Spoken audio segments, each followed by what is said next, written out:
proceso del protocolo que nosotros debemos tener para las prácticas estudiantiles que estamos realizando. Nosotros vamos a iniciar con darles a conocer cuáles son nuestras actividades en la División de Seguridad y de Salud en el Trabajo, como una especie de inducción para que ustedes conozcan cuáles son esas programas, esas actividades que desde la División de Seguridad y Salud en el Trabajo tenemos nosotros también para ustedes y que conozcan un poco más de la universidad. Entonces voy a colocar mi presentación, yo voy a demorarme algunos minutos, unos 15 minutos, y luego vendrá Sandra Liliana con el resto de la capacitación.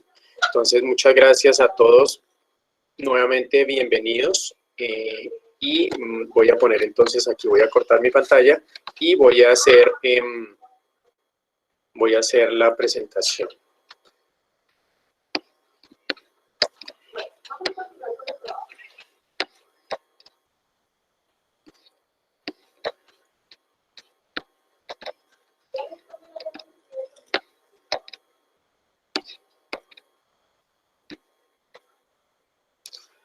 Bueno, muy bien. Espero me confirme que estamos ya viendo la presentación. Sí, la estamos viendo. Perdón, Gracias. una pregunta. Hay compañeros que no han podido ingresar porque ya hay más de 100 personas en el chat y queremos saber si no sé, cómo lo están retransmitiendo o algo así. Pues mira, muchas gracias. Lo vamos a grabar primero y se lo podríamos enviar a ellos, pero también, como decíamos hace un momentico, si hay necesidad, podemos programar para la semana entrante otra jornada de estas para que sea vivo, si ellos quieren participar. Y si no, ¿cómo haríamos, Juan, que nos envíen los correos o se los enviamos directamente a las direcciones de bienestar para que ellos a su vez lo retransmitan? No sé qué sea mejor. También se podría hacer la grabación, la retransmisión de la grabación con la grabación o ya en la siguiente programación que tengamos de un nuevo curso con esta capacitación. Que yo creo que durante esta jornada vamos a afinar y a definir en qué horario sería, y de una vez les podemos decir a ustedes en qué franja sería para que a su vez nos ayuden a retransmitirles. Y ellos pueden asistir, yo creo que la semana entrante podría ser, no sé, lunes o martes de la próxima semana ya. Terminando esta jornada les diríamos para que nos ayuden por favor a dar la información, y de todas maneras se los enviaremos a las direcciones de bienestar para que también ellas lo repliquen, pero si quieren estar lo haríamos la semana entrante. Bueno, muy bien. Para nosotros es muy importante que ustedes conozcan cuáles son las actividades que realiza la División de Seguridad y Salud en el Trabajo en pro del mejoramiento de la salud, evitar los accidentes laborales y enfermedades en las actividades que ustedes van a realizar. Entonces, desde la División de Seguridad y Salud en el Trabajo tenemos la política de seguridad y salud, la cual nos indica, nos dice que debemos tener o debemos identificar los peligros y riesgos en seguridad y salud en el trabajo, priorizando y realizando los controles respectivos para que tengamos o mejoremos nuestra salud dentro de las actividades que estamos realizando. Entonces, uno de los objetivos de la política es identificar, es realizar o buscar esos peligros que me puedan afectar mi salud, me puedan generar un accidente de trabajo. Otro objetivo de la política de seguridad y salud en el trabajo es generar una cultura de autocuidado y gestión en los diferentes niveles. Entonces, esa cultura de autocuidado, de cómo nosotros podemos lograr identificar los riesgos y los peligros a los cuales nos vemos afectados, poderlos socializar en las diferentes áreas, qué riesgos nosotros tenemos por las actividades que nuestra comunidad universitaria. También es uno de los objetivos de esa política fortalecer el proceso de evaluación del sistema de seguridad y salud en el trabajo. Entonces, para buscar la mejora continua. Entonces, ahí nosotros hacemos una verificación como una checklist, un checklist de todos los aspectos legales que tenemos en los que está involucrado seguridad y salud en el trabajo y los programas, todas las actividades que nosotros realizamos y hacemos una evaluación anual esa evaluación anual la hacemos a partir de la resolución 0312, en la cual decimos cuáles son nuestros estándares mínimos y cómo vamos nosotros con respecto a esa gestión y esa mejora. Entonces ahí como que nos autocalificamos y hacemos cumplimiento también de esta política. Alguna parte tenemos la referencia del marco legal, no lo vamos a ver todo, pero pues hacer una referencia de que seguridad y salud del trabajo está marcado por su área legal muy importante. Resoluciones como la 666 del 2020, que adopta todos los protocolos de bioseguridad. Por ejemplo, la estamos ya aplicando en la universidad, donde nosotros revisamos, hacemos una verificación de que esos protocolos de bioseguridad al ingreso y dentro de las instalaciones, procesos de desinfección, de uso de elementos de protección, de la revista que hacemos en las diferentes áreas, pues esté cumpliendo, por ejemplo. También tenemos lo que les hablaba de la resolución 0312 de los estándares mínimos del sistema de gestión, donde nosotros nos calificamos y nos decimos cómo estamos, qué estamos cumpliendo, qué programas de pronto nos hacen falta por implementar para mejorar la salud, ya sea también de los trabajadores, de los estudiantes y de toda la comunidad universitaria. Algunas de las resoluciones y de todas del marco normativo que tenemos nosotros en la universidad y en general en el cumplimiento. Muy bien. La División de Seguridad y Salud del Trabajo, pues un equipo que está muy pendiente que trabaja en toda la evaluación y seguimiento y planes de mejoras enfocados al sistema de gestión de seguridad y salud del trabajo. Juan, escúchame. No están pasando las diapositivas. ¿Las diapositivas? No, nos quedamos en la primera. Gracias. Ah, ok, perfecto. Entonces, voy a desconectar un momento y voy a ponerlo pantalla, a ver si nos deja que nos vea toda la pantalla.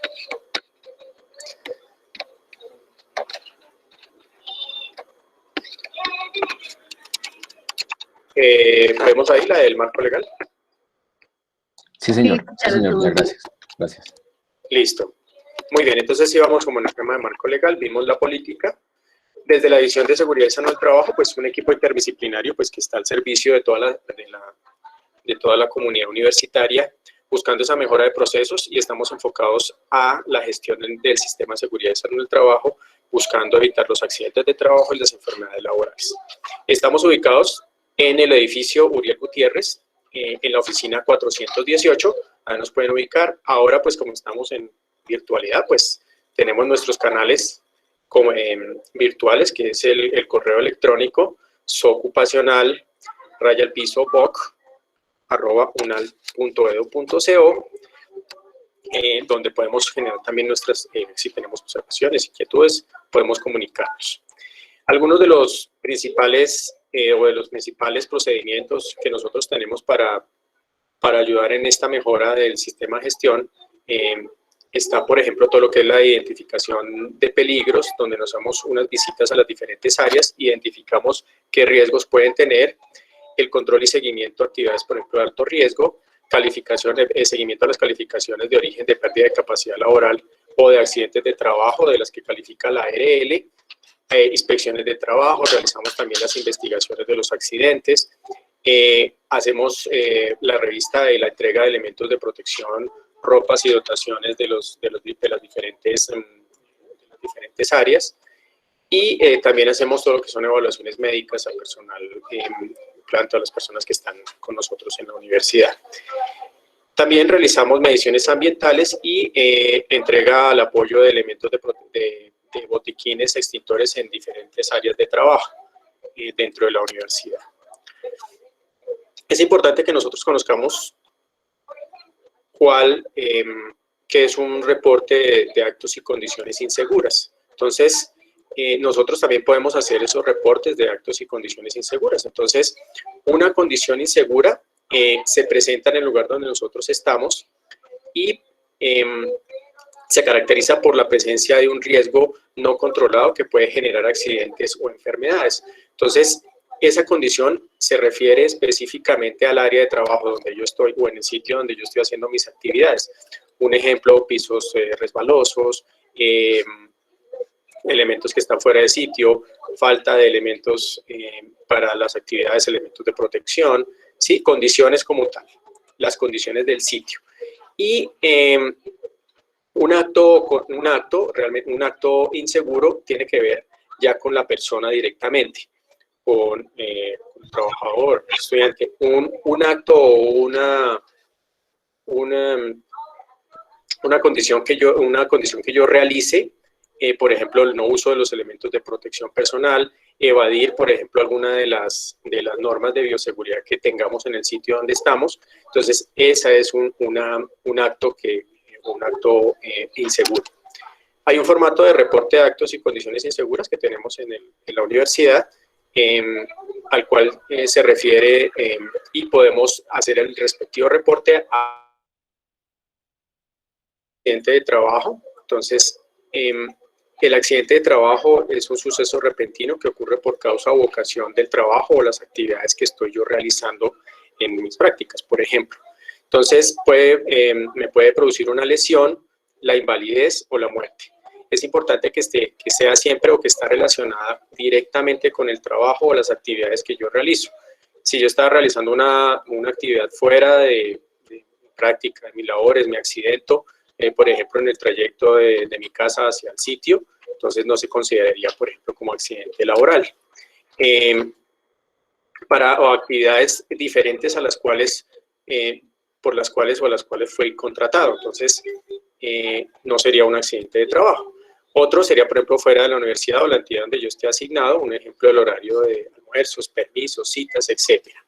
Entonces es importante tenerlo claro. Ahorita vamos a ver algunas partes de cómo hacemos el respectivo reporte y cómo se hace el proceso de calificación. Muy bien. Otra cosa importante son los deberes y derechos que yo tengo con respecto a los accidentes, a la afiliación y a los accidentes de trabajo.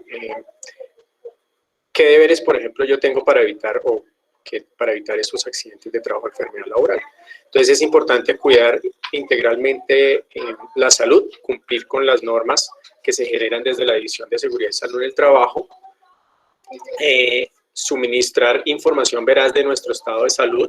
Y ahorita adelante con Sandra Liliana vamos a mirar ese reporte de cómo lo debo realizar, participar en estas charlas de prevención de riesgos y colaborar activamente con el desarrollo de todas las actividades que se propongan desde la división. Tenemos algunos programas en la División de Seguridad y Salud en el Trabajo, como programas de inspección, programas de prevención, en temas de accidentalidad, en temas de retorno laboral para las diferentes áreas. También estamos haciendo jornadas bimestrales de prevención, entonces a las que ustedes también pueden participar. Se están haciendo en este momento virtualmente, donde tenemos, por ejemplo, grupoterapia, tenemos capacitaciones para higiene postural, manejo de protección. Entonces tenemos diferentes jornadas en las cuales podemos participar para mejorar nuestra salud y evitar los riesgos. También tenemos algunos grupos de interés que están dentro de la universidad, con los cuales ustedes también pueden tener información sobre estos grupos.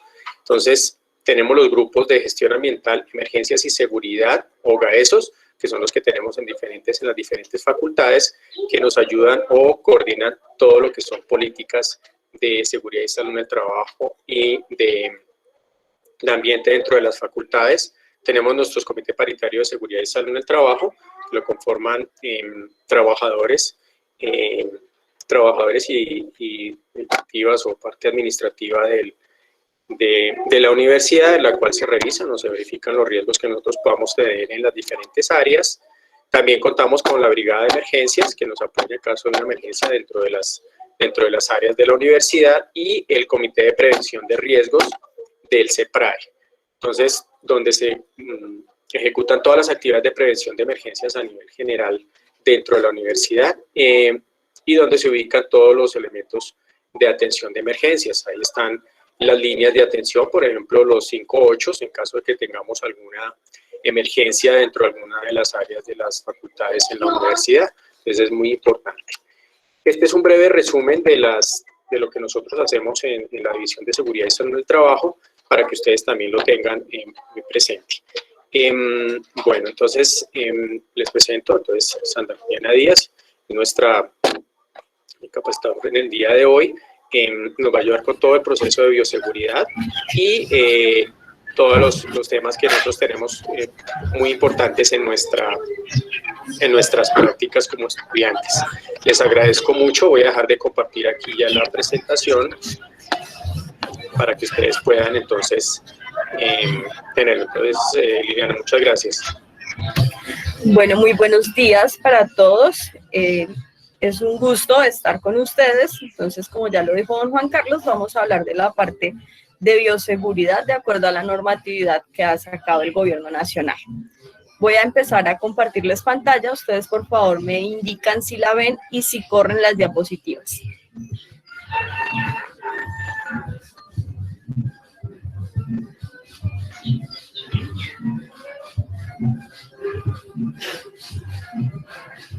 Aún no.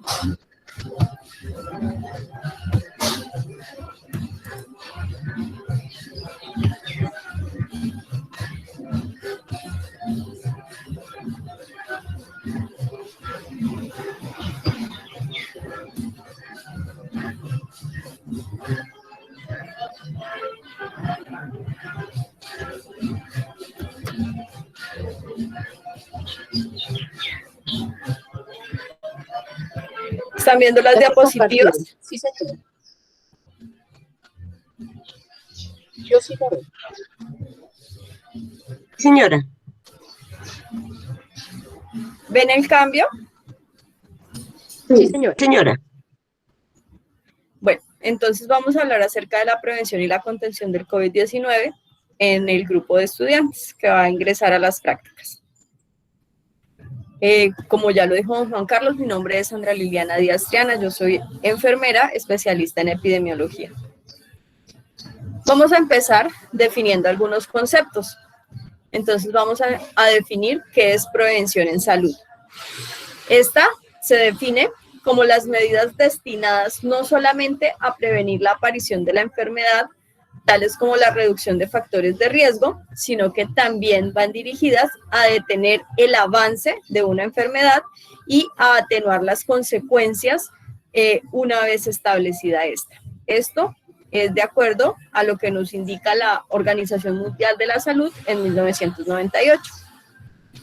Como nos damos cuenta en este momento, es muy importante que nosotros tengamos en cuenta todas las medidas de prevención para tratar de evitar el contagio y la propagación del COVID-19. Vamos a hablar entonces de qué es la contención. Entonces, contener un virus significa cerrarle el paso para que éste no se propague tanto.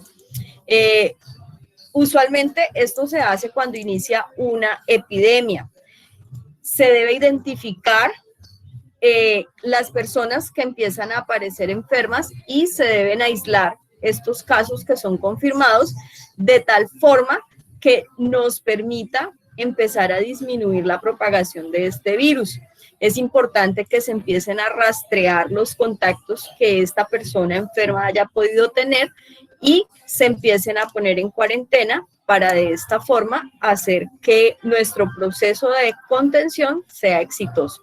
Nosotros nos damos cuenta que en marzo de 2020, cuando empezaron a aparecer los casos de COVID-19 en nuestro país, se empezaron a tomar una serie de medidas que nos permitió en un principio contener la propagación de este virus. Posteriormente, a medida que fuimos reactivando los diferentes sectores laborales, el virus empezó a propagarse un poco más, al punto de que llegamos a presentar un poco más de 300 muertes por COVID-19 y pudimos reportar más de 20,000 casos de COVID-19. Hablemos acerca de la mitigación. El objetivo de esta es hacer lo posible para que no se colapse el sistema de salud en el país. Entonces, esto fue lo que trató de hacer el gobierno al inicio de la pandemia. Trató de poner la gente en cuarentena, suspender las clases, cancelar esos eventos masivos que se venían realizando normalmente en nuestro país. Se cerraron muchos negocios y esto nos permitió de una u otra forma disminuir la propagación de la enfermedad, disminuir los contagios. Pero vuelvo y les digo, estas medidas se toman por un tiempo, pero tan pronto se empiezan a levantar como esas restricciones, entonces todos empezamos a salir y a tratar de hacer una vida normal y esto nos lleva a aumentar los contagios diariamente y a aumentar también la mortalidad. Vamos a hablar acerca del plan de acción para la prestación de servicios de salud durante las etapas de contención y mitigación de la pandemia por SARS-CoV-2. Este plan de acción fue emitido por el Ministerio de Salud en julio de 2020. Aquí nos definen qué es el aislamiento. Entonces nos indican que el aislamiento es la separación de una persona o un grupo de personas que probablemente están contagiadas, están infectadas por el COVID-19 y pues estos, sabiendo que son potencialmente infecciosos, se les solicita pues que se aíslen de las personas que en el momento pueden estar sanas para evitar que estas personas también se contagien y que puedan enfermar. Nos hablaban de organizar unos equipos multidisciplinarios, unos equipos que nos permitieran en las instituciones de salud trabajar para manejar todo este personal que empezaba a llegarnos a las instituciones presentando la enfermedad y sobre todo presentando síntomas graves que los podía llevar a complicaciones y hasta la muerte. Nos empezaron a hablar de la teleeducación, entonces muchos de ustedes, estudiantes que empezaban prácticas, debían empezar a hacer cosas a través de la virtualidad. En algunas ocasiones podían asistir, hacer algunas cosas presenciales, pero otras tenían que hacerlas de manera virtual. De igual forma, se debía educar al personal de las instituciones. Muchos de ellos debían capacitarse de manera virtual para evitar las aglomeraciones, para evitar las reuniones y así ayudar a la disminución del COVID-19. Nos hablaba del talento humano en salud y nos indicaba que todo el personal que interviniera en la promoción, la educación, la información de la salud, la prevención, el diagnóstico, el tratamiento, la rehabilitación y la paliación de la enfermedad de todos los habitantes del territorio nacional dentro de la estructura organizacional de la prestación del servicio. Estas son las personas con las que se trabajan en las instituciones de salud. Posteriormente nos habla de unas acciones a realizar por los actores del Sistema General de Seguridad Social en el marco de sus competencias. Entonces aquí nosotros vamos a entrar a decir que esta gestión del talento humano debía adoptar los mecanismos y las estrategias que nos permitieran garantizar la existencia de los suministros, los insumos, los equipos o elementos de bioseguridad, así como también desarrollar capacitaciones necesarias para asegurar la protección del talento humano en salud, que estaba realizando esta atención a las personas que nos estaban empezando a llegar enfermas. De igual forma, también se debía contar con el servicio de afiliación a riesgos laborales, ya que muchas de estas personas que empezaban a trabajar con pacientes COVID, pues también iban en algún momento a presentar probablemente la enfermedad. Se empezó a verificar paso a paso los aspectos relacionados con el suministro de estos elementos de protección personal. Se identificaban los elementos de protección personal que se debían emplear de acuerdo al servicio en el que se encontraban las personas y también de acuerdo al grado de exposición en el que ellos se estaban relacionando dependiendo de los procedimientos que realizaban.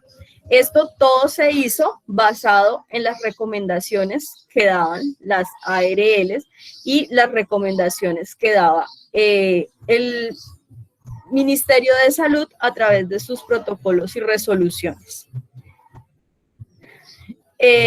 También se empezó a suministrar los elementos de protección personal de acuerdo con la exposición laboral.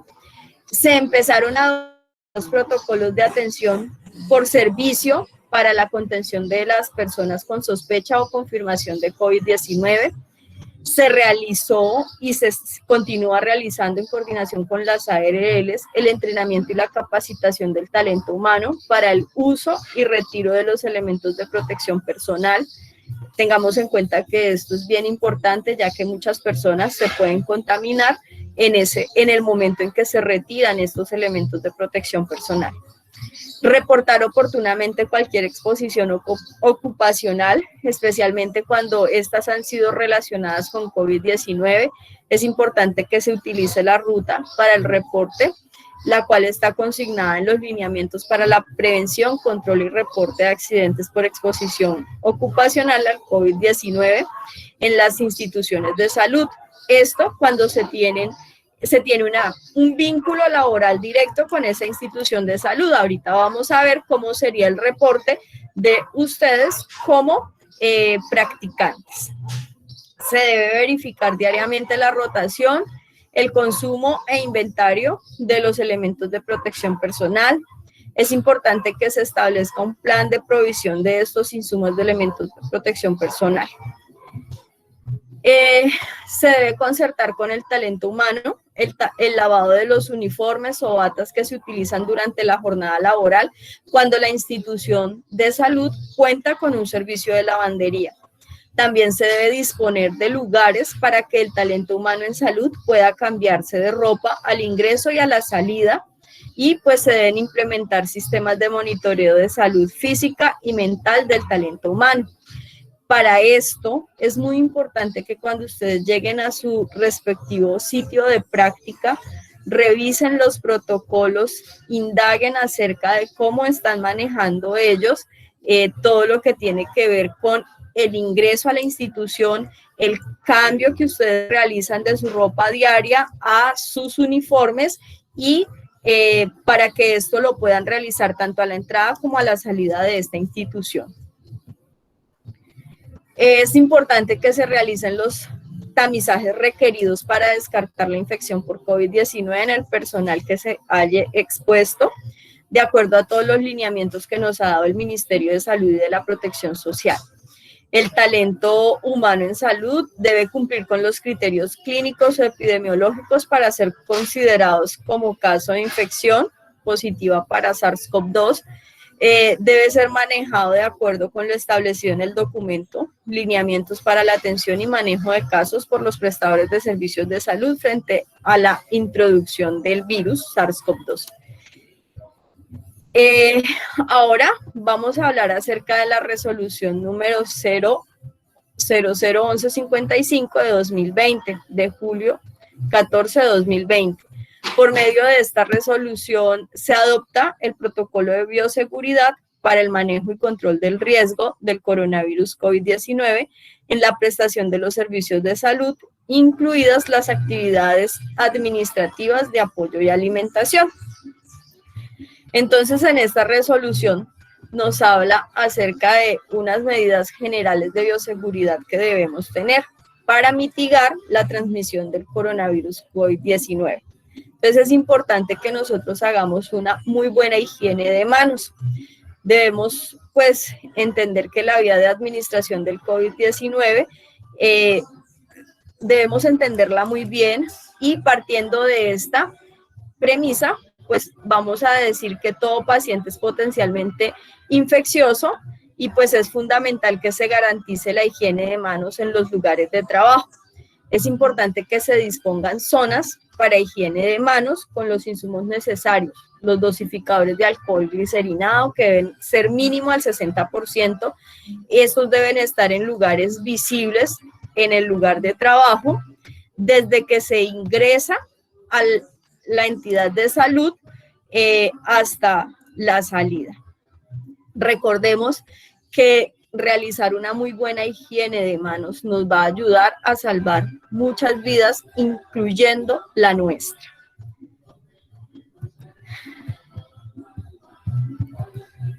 Recordemos los 5 momentos en que debemos realizar esta higiene de manos.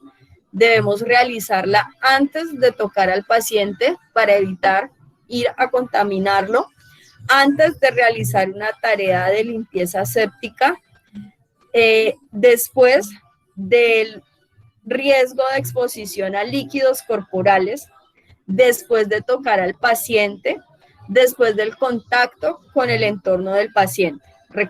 Recordemos lo que veíamos anteriormente, todo paciente es potencialmente infeccioso, por lo que es necesario que nosotros realicemos una muy buena higiene de manos. En lo posible, se debe realizar un muy buen lavado de manos. Aquí vamos a ver la técnica de higiene de manos que nos recomienda la Organización Mundial de la Salud. Entonces, recordemos que nada va a reemplazar el lavado de manos, que nosotros podemos realizar limpieza con alcohol glicerinado, con gel glicerinado, pero quien realmente nos va a ayudar a dejar muy limpias nuestras manos es el lavado con agua y jabón. Este se debe hacer durante 40 a 60 segundos. Aquí ustedes ven todo el paso a paso para realizar el lavado de manos. Hablamos acerca de los elementos de protección personal. Entonces, aquí nos muestran que de acuerdo a la exposición a los aerosoles se debe utilizar los elementos de protección personal. Nosotros vemos que los elementos de protección personal para actividades y procedimientos con generación de aerosoles debe incluir el gorro, que también puede ser opcional, protección para cara y ojos, puede ser a través de gafas o de careta. Aquí nos está indicando que se debe utilizar careta porque se están generando aerosoles. Se debe utilizar el tapabocas N95, se debe tener guantes, bata, se debe contar con un uniforme para proteger y se debe tener zapatos cerrados. En cuanto a los elementos de protección personal para las actividades con baja probabilidad de producción de aerosoles, entonces aquí se debe contar con el gorro que nos va a proteger la cabeza, que como vimos anteriormente es opcional. Aquí se debe tener la protección ocular, pero pues ya se puede tener simplemente las gafas. Se debe también contar con el tapabocas N95 o puede ser el tapabocas quirúrgico convencional. Se debe tener la bata, los guantes, también es necesario que tengamos un uniforme y de igual forma los zapatos deben ser cerrados.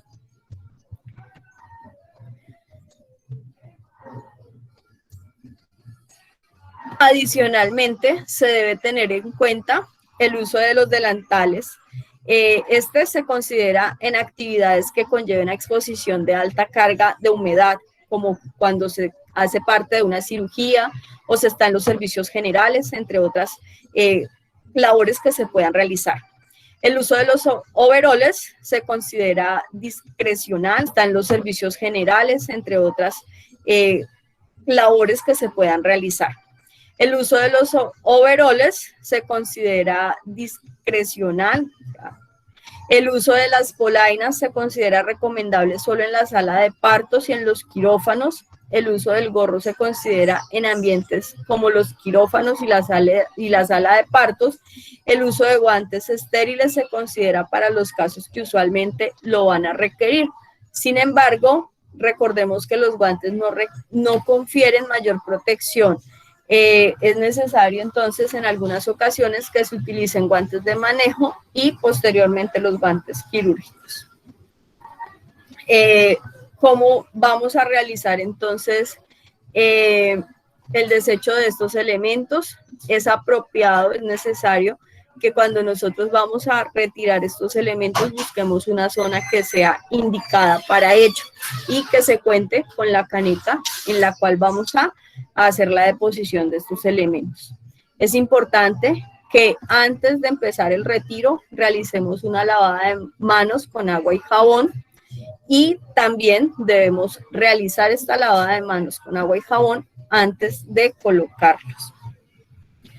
Es importante que recordemos que durante la jornada o turno todo el personal de salud debe cumplir con los protocolos de bioseguridad, tanto para colocarse los elementos de protección personal como para el retiro y desecho de estos. En especial, cuando se va a tener algunos descansos o cuando se va a ir al baño, es importante que se tenga en cuenta que estos elementos van a estar contaminados y que nos pueden generar a nosotros también contaminación, por lo que es muy importante que tengamos en cuenta todos los protocolos. También es importante que si durante el turno vemos que estos elementos de protección personal se han deteriorado mucho y que nos pueden llevar a una contaminación, entonces los cambiemos, los reemplacemos para evitar inconvenientes de salud más adelante. Aquí encontramos las indicaciones del uso del tapabocas hospitalario o mascarilla quirúrgica convencional. Vamos a ver los pasos para la colocación y retiro de este tapabocas. Entonces es muy importante que en primera medida nos lavemos muy bien las manos con agua y jabón. Posteriormente se deben seguir las recomendaciones del fabricante. Se debe ajustar el tapabocas lo más pegado posible a la cara. La cara del tapabocas con color impermeable debe mantenerse como cara externa. La colocación con la parte impermeable de color hacia adentro puede dificultar un poco la respiración y pues nos va a ayudar a acumular humedad en la cara. Por otro lado, se debe dejar la cara absorbente de humedad hacia el exterior, ya que esto va a favorecer, ya que esto puede favorecer la contaminación del tapabocas por agentes externos. Es importante que se sujeten las cintas y se coloquen estos elásticos de forma que quede adherido al rostro, pero que a su vez nos permita respirar. Importante que nosotros no toquemos el tapabocas directamente, manipulémoslo siempre de las cintas o de los cauchos que este tiene. Debemos moldear la banda metálica alrededor del tabique nasal con el fin de darle una horma a nuestro tapabocas y hacerlo más cómodo para nosotros y mucho más seguro. En cuanto a las indicaciones para el uso de la mascarilla N95, entonces pues estas las vamos a tener en cuenta dependiendo del tipo de cauchitos sujetadores que el tapabocas presenta. Si el tapabocas tiene esos dos cauchitos largos que se van a colocar a la cabeza, entonces es necesario que sujetemos el tapabocas por el frente y coloquemos primero el caucho pequeño y posteriormente vamos a colocar el caucho más grande. Pero si el tapabocas tiene los dos cauchitos que van hacia las orejas, entonces podemos simplemente tomarlo de estos dos cauchitos, colocarlo en nuestras orejas y ajustarlo de acuerdo a la necesidad.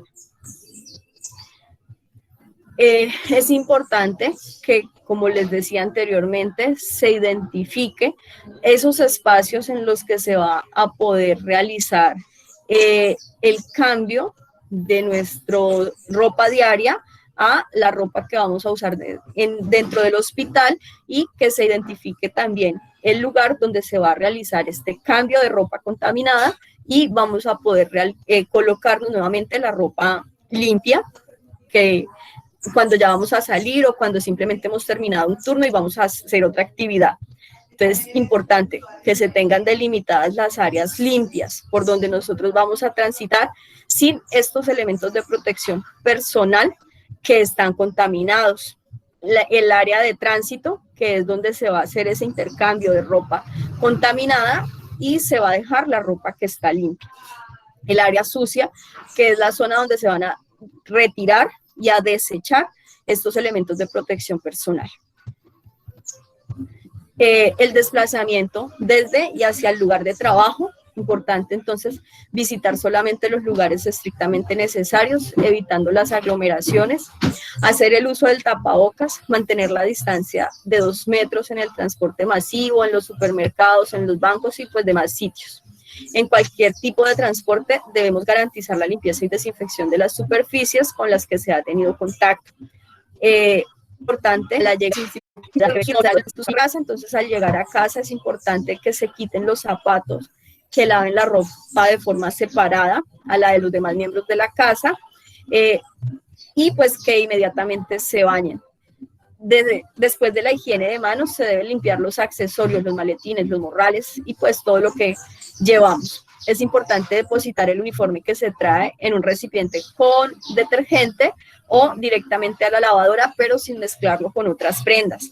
Retirar el uniforme o ropa de calle que trae puesta y también lavarla. Limpiar y desinfectar con frecuencia el área para quitarse el uniforme o ropa de calle. Recordemos que en la casa podemos estar conviviendo con personas que tienen alto riesgo para COVID-19. Entonces es muy importante que los protejamos a ellos y pues también nos protejamos nosotros. Hay algunas medidas que se han tomado dentro de esta resolución en coordinación con las administradoras de riesgos laborales. Entonces es importante que se identifiquen los peligros y los factores de riesgo que se pueden tener por contagio con el COVID-19 y de acuerdo a ello distribuir los protocolos de bioseguridad que nos están mostrando constantemente. Es muy importante que ustedes siempre estén pendientes de portar todos sus elementos de protección personal de acuerdo a cómo nos indica la normatividad y pues presentación, ustedes dirán, bueno, perdón, acá tenemos algunas recomendaciones. Sí. Perdón, Sandra, qué pena. Los reportes los hacemos a la División de Seguridad y Salud en el Trabajo, ¿listo? Entonces, al correo de su ocupacional, @unal.edu.co. Es muy importante que tengan claridad sobre estos procesos.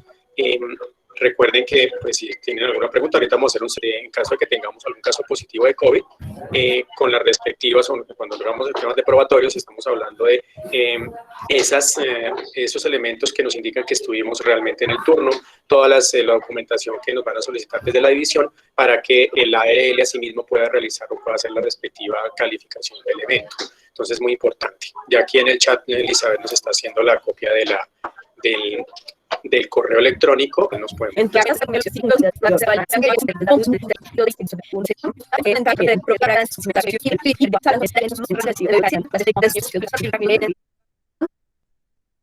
cuáles fueron definidos por el Ministerio de Salud y de la Protección Social.